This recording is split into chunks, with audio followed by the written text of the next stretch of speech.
அனைவருக்கும் அன்பான வணக்கங்கள். இது மகாபெரியவா ஆன்மீகம் யூடியூப் சேனல். 23/12/2025 மார்கழி மாதத்தின் 8ஆம் நாள் செவ்வாய்க்கிழமை.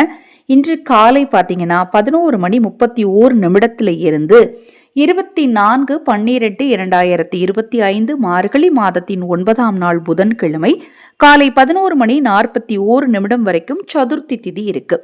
விநாயக பெருமான் வழிபாடு செய்கிறவங்க இன்னைக்கு சதுர்த்தியா நாளைக்கு சதுர்த்தியா அப்படின்னு நிறைய பேர் வாட்ஸ்அப்பில் கேட்டிருந்தீங்க. சதுர்த்தி இவ்வளோ நேரத்தில், அதாவது இந்த குறிப்பிட்ட நேரத்தில் இருக்கிறதுனால இன்றும் இருக்கிறது. நாளை காலை 11:41 வரைக்கும் சதுர்த்தி திதி இருக்கு. இந்த நேரத்தில் நீங்கள் விநாயகர் கோயிலுக்கு போய் அபிஷேகத்துக்கு பொருட்கள் வாங்கி கொடுக்கறதாகட்டும், சிதறு தேங்காய் உடைக்கிறதாகட்டும், அருகம்புல் மாலை சாட்டுவதாகட்டும், உங்கள் பேருக்கு அர்ச்சனை வட்டுறதாகட்டும், இப்போ நான் சொன்ன விஷயத்தில் எதையுமே நான் மாதந்தோறும் சதுர்த்தியில் கடைப்பிடிச்சிட்டு வரேன்னு சொல்லுவீங்க இல்லையா, அவங்க இந்த நேரத்தில் எந்த நேரத்தில்னாலும் போய் நீங்கள் கோயிலுக்கு போயிட்டு வரலாம். வீட்டில் விநாயகருக்கு தவறாமல் தேங்காய் எண்ணெய் தீபம் ஏற்றுங்க.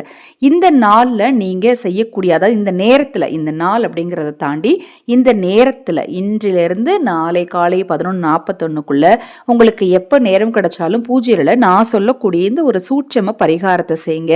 துன்பங்கள் அறவே நீங்கும். முழுமுதற் கடவுளுடைய விநாயகர் வழிபாடு அப்படிங்கிறதா நம்மளுடைய வழிபாட்டிலே முதல் வழிபாடாக இருக்குது. நம்ம என்ன செஞ்சாலும் என்ன செய்வோம், முதல்ல விநாயகரை வழிபட்டுட்டு தான் நாம் நம்மளுடைய மற்ற விஷயங்களை ஆரம்பிப்போம். நம்மளுக்கு எந்த தெய்வத்தை பிடிச்சிருந்தாலும், எந்த தெய்வம் நம்ம குலதெய்வமாக இருந்தாலும் விநாயகர் வழிபாடும் அதில் கண்டிப்பாக இருக்கும். அப்படிப்பட்ட விநாயகரை வழிபடுறதுக்கு உகந்த திதியான இந்த சதுர்த்தி திதி வரக்கூடிய நேரத்தில் நான் சொல்லக்கூடிய இந்த ஒரு சூட்சமத்தை நீங்கள் செய்யும் போது மகாலட்சுமி தாயார், அதாவது மகாலட்சுமி தாயாருடைய பரிபூர்ணமான அருள் மட்டுமல்லாது கணபதியில் லக்ஷ்மி கணபதி அவருடைய பரிபூர்ணமான அருள் உங்களுக்கு நிச்சயமாக கிடைக்குங்க. ரொம்ப ரொம்ப எளிமையான விஷயம்தான், வீட்டில் இருக்கக்கூடிய பொருளை வச்சு செய்யக்கூடிய விஷயம்தான்.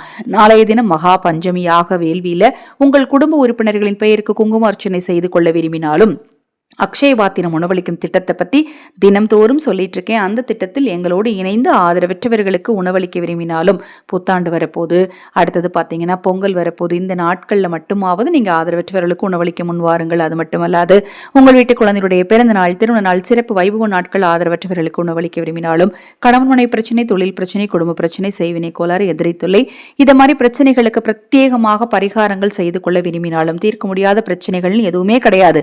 வழிபாட்டின் மூலம் தான் தீர்க்க முடியும். நீங்க எங்களுக்கு வழிபாடுகள் சொல்றீங்கல்ல, ஒருவேளை முடியல, வழிபாடுகளை செய்ய முடியல, அதையும் தாண்டிய பிரச்சனையாக இருக்கிறது, என்னுடைய பிரச்சனைகளுக்கு பரிகாரங்கள் செய்து கொடுக்க முடியுமா அப்படின்னா தாராளமா செய்யலாம்.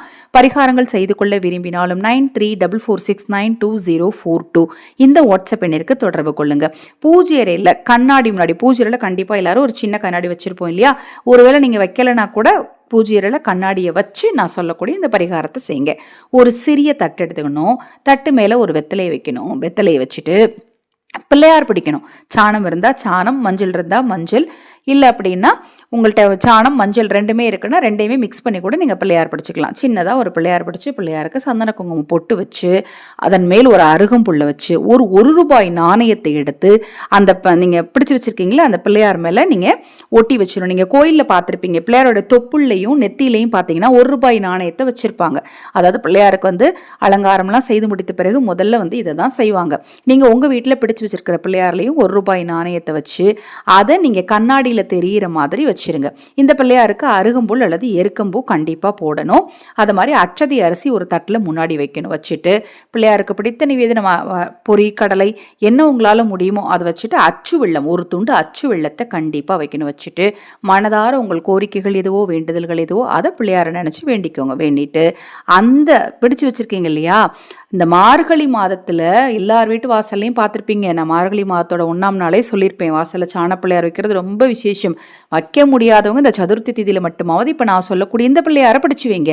இந்த பிள்ளையாரை தண்ணீரில் கரைச்சு நீங்கள் உங்கள் வீட்டு வாசலில் மறுநாள் காலையில் தெளிச்சுக்கலாங்க. இப்போ நான் சொன்ன இந்த எளிமையான விஷயத்தை செய்யுங்க. இதை கண்ணாடி முன்னாடி வைக்கிறதுனால லக்ஷ்மி கணபதியோட பரிபூரணமான அருளும் கிடைக்கும்னு சொல்லப்படுது. இந்த ₹1 நாணயத்தை கொண்டுட்டு போய் நீங்கள் பிள்ளையார் கோயில் உண்டியில் போட்டுருங்க. அட்சதை அரிசி எறும்புகளுக்கு உணவாக போட்டுருங்க. நீங்கள் பிள்ளையாருக்கு வச்ச நிவேதனத்தை நீங்கள் சாப்பிட்றதுக்கு பயன்படுத்திக்கலாம். இது போன்ற எண்ணற்ற தகவல்களை தெரிந்து கொள்ள நம்ம சேனல் சப்ஸ்கிரைப் பண்ணிக்கோங்க. அச்சு வெள்ளத்தையுமே கூட நீங்கள் எறும்புகளுக்கு உணவாக போட்டிங்கன்னா கூடுதல் சிறப்பு. ஹரஹர சங்கர, ஜெய் ஜெய்சங்கர. மகாபெரிவா திருவடிப்பாதம் சரணம் சரணம். நல்லதே நடக்கட்டும்.